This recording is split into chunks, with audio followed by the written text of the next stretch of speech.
Oh, hindi yan chicken teriyaki ah. Pero mas masarap yan sa chicken teriyaki. Halika, banatan natin. Oil tsaka butter. Bakit may oil? Para hindi masunog yung butter. Tapos tutunawin lang natin yung butter. At tapos ilalagay na natin yung garlic tsaka onion. Hihintayin lang natin mag light brown yung ating bawang at tsaka sibuyas. O kaya hanggat sa lumabas yung aroma ng ating sibuyas. At tapos nyan, ilalagay na natin yung ating chicken strips.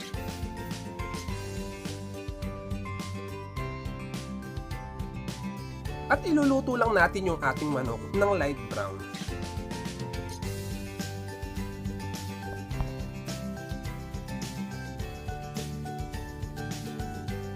At ayan na nga, nagla-light brown na yung ating manok. Tapos ilalagay na natin dito yung ating green bell pepper. At kung may pula kayo na bell pepper, ilagay nyo rin, walang problema. Tapos halu-haluin mo lang. Gagamit tayo dito ng sesame oil. Tapos maglalagay din tayo dito ng konting toyo. Pampalasa, syempre. Tapos ituloy-tuloy mo lang yung paghahalo. Siguro mga 1 minuto, 2 minuto.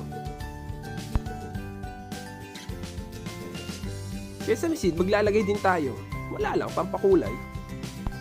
At iluluto lang natin yan siguro mga 5 pang minuto.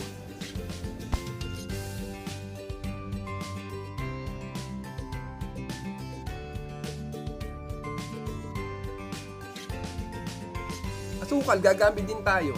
Siyempre, para may konting tamis.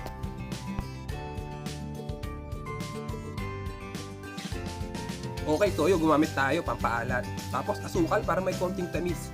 At gagamit naman tayo ngayon ng chili powder para may konting kagat, syempre. Tapos konting halo lang. At ayan, ready na ang ating dish na parang chicken teriyaki. Mas masarap pa yata sa teriyaki to. Oh, ayan, plating na tayo. Napaka-basic, hindi ba? At napakadaling lutuin. Tapos konting sesame seed pa. Ayan, pampakulay. Oh, tikman mo na, Soy!